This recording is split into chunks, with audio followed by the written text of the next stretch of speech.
ज्योतिषशास्त्रात रत्नांचे महत्त्व जाणून घेताना आपण प्रथम विविध रत्नांची गुणवैशिष्ट्ये समजून घेत आहोत. पुढे अर्थातच आपण रत्नांचा व ज्योतिषाचा संबंध कसा येतो ते पाहणार आहोत. आज लेसन 3 मध्ये रत्नांची गुणवैशिष्ट्ये भाग 2 मध्ये आपण मोती, नीलम व पुष्कराज या रत्नांविषयी अधिक माहिती घेणार आहोत. मोती हे खनिज नाही, ते एक जैविक रत्न आहे आणि म्हणूनच ते वैशिष्ट्यपूर्ण आहे. इतर महारत्नांप्रमाणे ते खाणीतून मिळत नाही, तर सजीव कीटकापासून मिळते. एका विशिष्ट मोसमात जेव्हा आकाशात स्वाती नक्षत्रे असते, तेव्हा एका विशिष्ट प्रकारच्या शिंपल्यात जेव्हा एखादा बाहेरचा कृत्रिम पदार्थ, जो त्या शिंपल्याचा भाग नाही, ज्याला आपण फॉरेन बॉडी म्हणतो, असा एखादा घटक जेव्हा शिंपल्यामध्ये जातो, मग तो वाळूचा कण, पाण्याचा थेंब किंवा एखादा छोटासा कीटक असेल, त्यावेळेला आतला जो नाजूक जीव असतो, तो आपल्या स्त्रावाने त्या घटकाभोवती एक प्रकारचे आवरण तयार करतो. हे आवरण म्हणजेच जो गोलसर चमकदार मोती आपल्याला मिळतो ते. हे आवरण किंवा हा मोती तयार व्हायला 3 ते 5 वर्षे जावी लागतात, तरच आपल्याला चांगल्या प्रतीचा मोती मिळू शकतो. असे नैसर्गिक मोती हे फारच दुर्मिळ असतात आणि त्यामुळे त्यांची किंमत अधिक असते. जसे आपल्याला शिंपल्यापासून मोती मिळतात, तसेच मोत्यांचे इतर अनेक प्रकार आहेत जे इतर प्राण्यांपासून मिळतात. जसे गजमुक्तक म्हणजे हत्तीपासून मिळणारा मोती, सर्पमुक्तक अर्थात सापापासून मिळणारा मोती, वराहमुक्तक, मीनमुक्तक हे झाले 4 प्राण्यांपासून मिळणारे मोती. आपल्याला शंखमुक्तक मोती माहिती आहे, म्हणजेच शंखापासून मिळणारा मोती. याचप्रमाणे मेघमुक्तक व आकाशमुक्तक म्हणजे ढगातून जेव्हा जोरदार वर्षा होते आणि पृथ्वीवरती हे मोती पडतात, त्याला मेघमुक्तक किंवा आकाशमुक्तक मोती म्हणतात. हे 1 किंवा 2 मोती मिळतात. असे मोती किती दुर्मिळ असतील याचा आपण विचार करू शकतो. त्यांचं प्रत्येकाचं आपलं असे एक वैशिष्ट्यपूर्ण सौंदर्य आहे आणि म्हणूनच मोती हे महारत्नांमध्ये गणले गेले आहेत. मोत्याचा जो प्रकार प्रसिद्ध व सर्वसामान्यांना माहिती असलेला असा जो आहे, तो म्हणजे शिंपल्यांपासून मिळणारे मोती. यातही अनेक प्रकार मिळतात. तसे तर जिथे जिथे समुद्र आहे, तिथे तिथे मोती मिळतात. त्यांचे प्रकार, त्यांचे आकार, त्यांचे रंग यामध्ये फरक पडत जातो. काही गोल असतात, काही लांबट गोल असतात, काही चपटके असतात, तर काही थोडे वेडेवाकडे ओबडधोबड असे असतात. काही अतिशय गोलाकार सुडौल असतात. अनेक प्रकारचे मोती आपल्याला समुद्रातून मिळतात. भारताला तर खूप मोठी किनारपट्टी लाभलेली आहे. ओदिशापासून गुजरातपर्यंत ह्या भागात जी किनाऱ्यावरची राज्ये आहेत, त्यात प्रामुख्याने तामिळनाडू, केरळ, लक्षद्वीप तसेच दक्षिणेकडे अंदमान निकोबार बेटे, विशेषतः तामिळनाडूमध्ये तुटीकोरीन हे मोती उत्पादनासाठी प्रसिद्ध आहे. जसे आपल्याला नैसर्गिक मोती मिळतात, तसे आपल्याला कल्चर्ड किंवा कृत्रिमरित्या बनवलेले मोती सुद्धा मिळतात. जापान, चीन व दक्षिण भारत या ठिकाणी हे कल्चर्ड मोती मोठ्या प्रमाणावर तयार केले जातात. आता आपण बघूया मोत्यांचे मुख्य गुण. मोती हा नेहमी गुळगुळीत व चमकदार असला पाहिजे. हलक्या पिवळ्या रंगाचा म्हणजे क्रीम कलरचा किंवा फिकट गुलाबी रंगाचा मोती उत्तम समजला जातो. अनेकदा नैसर्गिकरित्या बनताना मोती वेड्यावाकड्या आकाराचे बनतात. असे मोती आपल्या उपयोगाचे नाहीत. तर काही वेळेस नैसर्गिकरित्याच काही मोत्यांमध्ये अगदी बारीक केसाच्या टोका इतके बारीक छिद्र आढळून येते.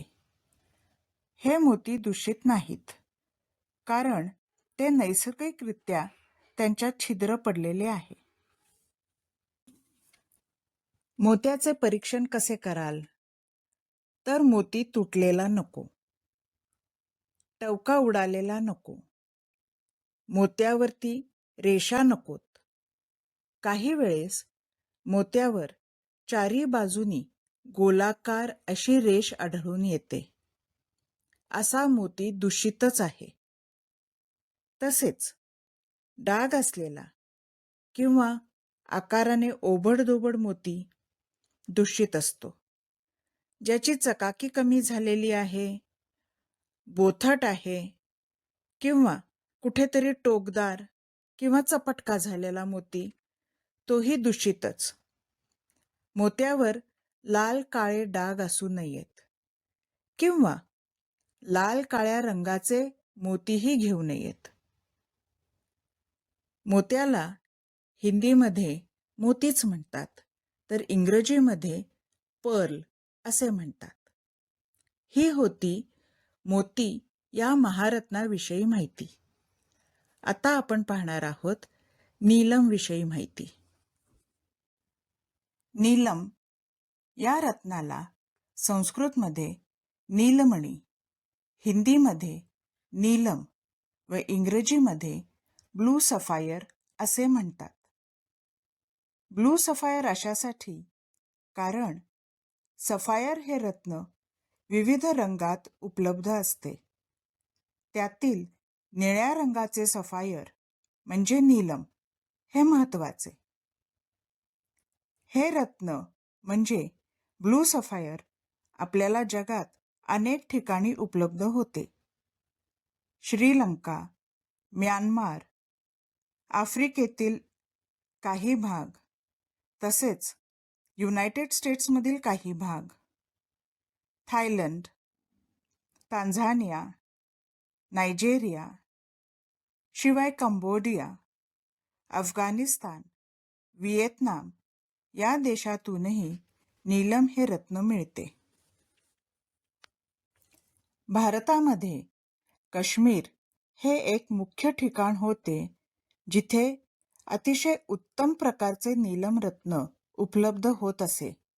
पण काळाच्या ओघात आता ते मिळत नाही. भारतात तामिळनाडू व उदेशा या राज्यात काही प्रमाणात नीलम उपलब्ध आहे. आपल्या पहिल्या लेसनमध्ये आपण पाहिले की नीलम हे कोरंडम या मुख्य खनिजापासून मिळते. पृथ्वीच्या खोल आतमध्ये अतिशय उष्ण वातावरणात व दबावामध्ये हे रत्न उत्पन्न होते. या रत्नाचे मुख्य गुण काय? तर यामध्ये अनेक निळ्या रंगाच्या छटा मिळतात. गडद निळ्यापासून फिकट निळ्यापर्यंत. पण त्यातही त्याची मोरपंखी निळी अशी जी शेड आहे ती सर्वात श्रेष्ठ मानली गेली आहे. नीलमची चमकही खूप असते. अतिशय चमकदार आणि निळ्या रंगाची आभा, तसेच त्याचे कोण हे नीलमचे वैशिष्ट्य आहे. गुळगुळीत पारदर्शक नीलम हा खूप सुंदर दिसतो. नीलम या रत्नाचे परीक्षण कसे कराल?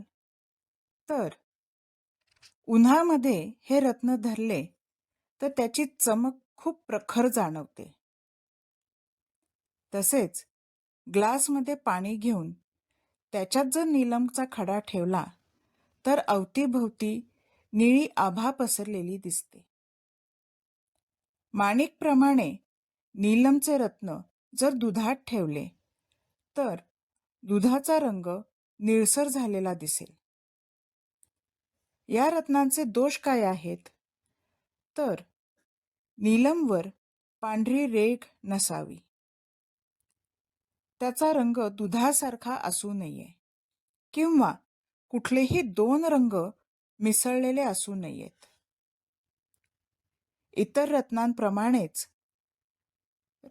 नीलमला चीर गेलेली असेल किंवा त्याच्यामध्ये जर कोळ्याच्या जाळ्यासारखी जाळी आपल्याला दिसत असेल तर ते रत्न दूषित आहे समजावे.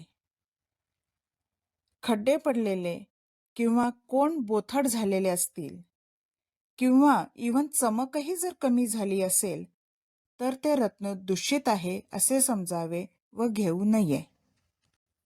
तिसरे रत्न आहे पुष्कराज. याला संस्कृतमध्ये पुष्पराग, हिंदीमध्ये पुखराज, फारसीमध्ये जर्द याकूत तर इंग्रजीमध्ये टोपाज असे म्हणतात.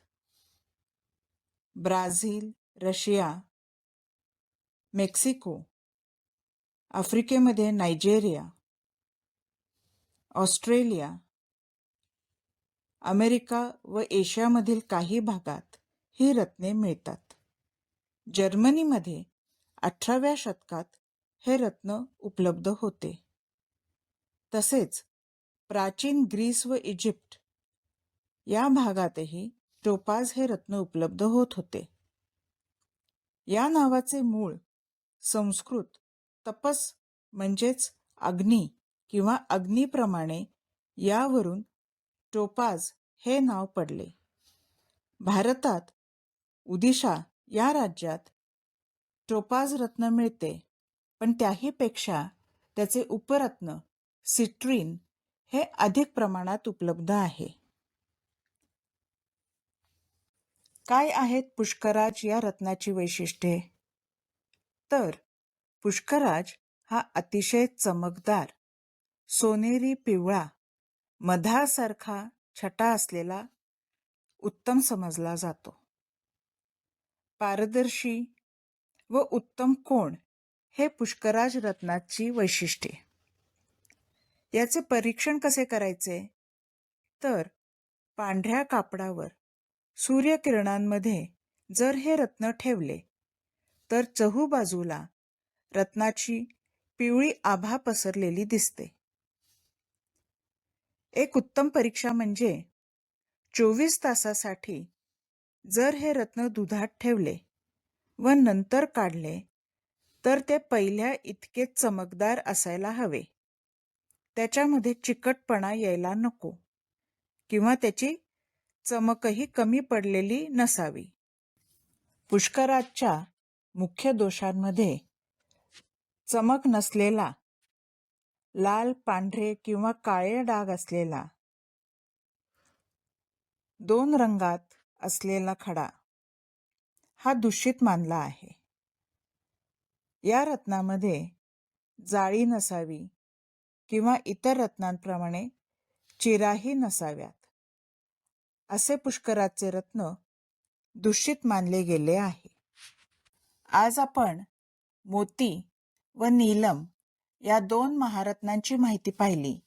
तसेच पुष्कराज या रत्नाबद्दलही जाणून घेतले. पुढील काही व्हिडिओजमध्ये आपण अजून काही रत्नांची माहिती घेणार आहोत. आज आपण इथेच थांबूया.